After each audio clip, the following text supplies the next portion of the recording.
Alright guys, remelting my weights.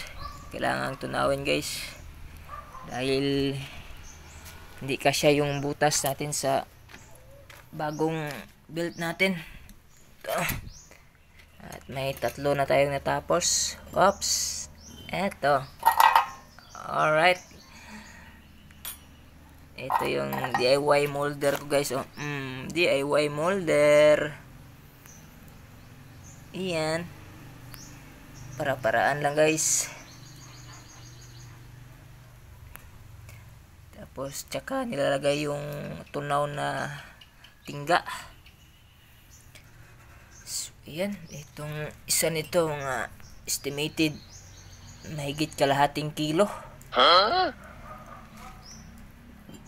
Kailangan palitan yung weight natin guys, dahil sira na yung old na DIY natin.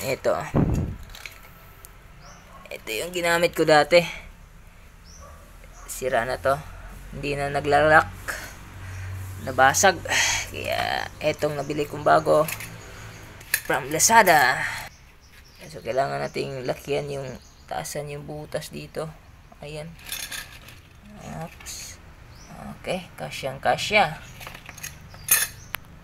Alright, ito simpleng molder lang para makatipid.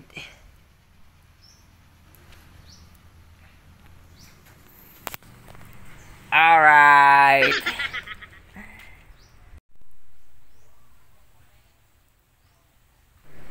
alright, it's done.